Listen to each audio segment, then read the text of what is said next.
I welcome you to this session of ISO 9001-2015, and today we are going to talk about clause number 9.3.3, Management Review Outputs. So as usual, first of all, I'll read out the requirement to you as given in the standard. Clause 9.3.3, Management Review Outputs. The outputs of the management review shall include decisions and actions related to A. Opportunities for improvement, B. Any need for changes to the quality management system, C. Resource needs.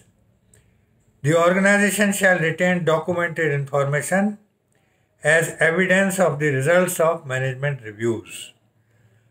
So this is the total requirement in this clause, quite a small one, and let us discuss it in more detail.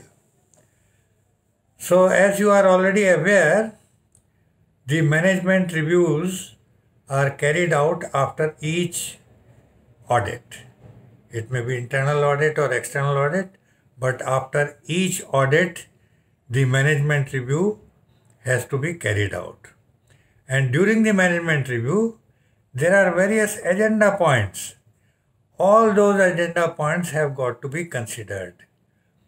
They are given in the previous clause 9.3.2, and all agenda points must be taken into consideration when carrying out the management review.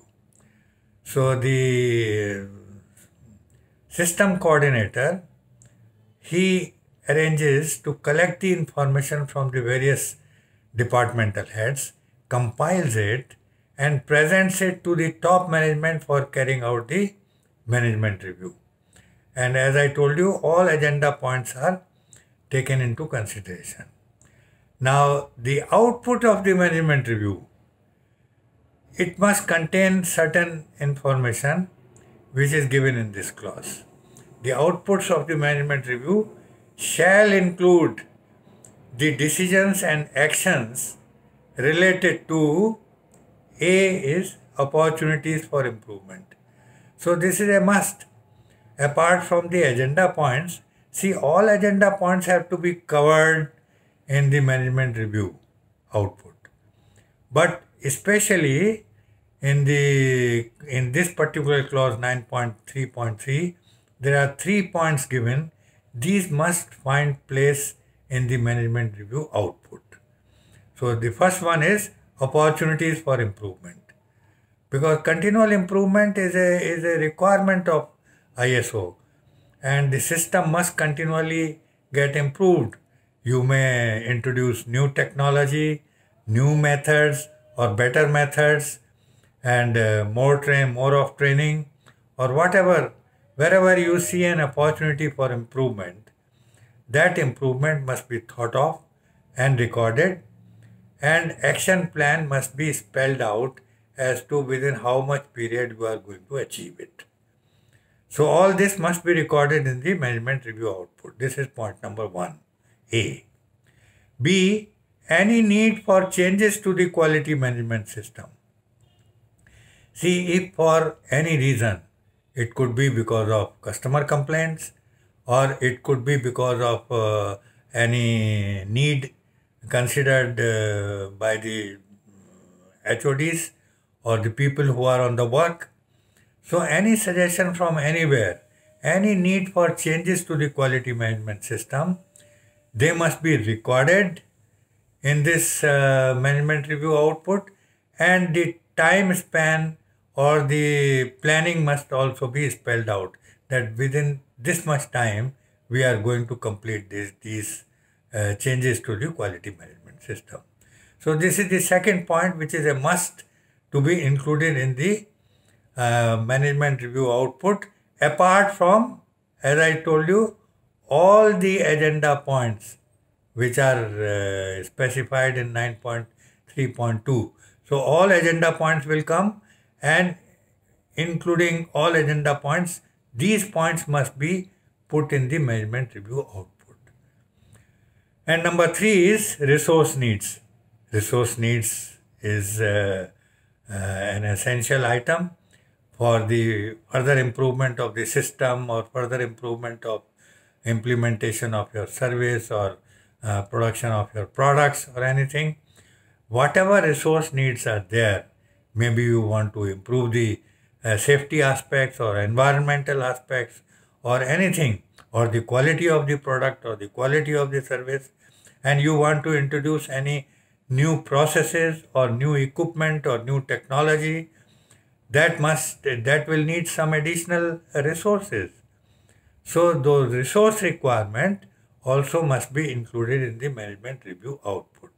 What resources you need and in what time frame you are going to put them in place, this must be recorded in the output. And the organization shall retain the documented information, or rather the records of the management review, the agenda to the management review, the information that you give to the people in the form of a letter that we are going to hold the management review meeting on such and such date. All those records plus the input, that letter regarding the agenda points which is issued to the people, that plus the output that you are recording. So management review output must include all agenda points, actions taken against them all, and what is the plan for carrying out any improvements or any action to be taken against any point. That has to be recorded, and who is responsible for that, what is the time frame, all that has to be recorded in the output. And apart from those, these 3 points, I'll again put them before you. Opportunities for improvement, number 1. Number 2, needs for changes to the quality management system, number 2. And number 3, resource needs. These 3 points must additionally appear in the output of management review that you are going to record. So that's all in this. It's a very small requirement, and I hope everything is clear to you. And if there is anything which is not clear to you, please put your comment below this video and I will make it clear to you. And please do not forget to subscribe to my channel and also press the bell icon so that as and when I load the video, the information will reach you without any delay and you can see my videos in time. And if you like my videos, please give me a thumbs up, give me a like, and also share my videos with your friends and colleagues. I'll feel very happy if you do so. Thank you very much and bye. See you next Sunday. Bye.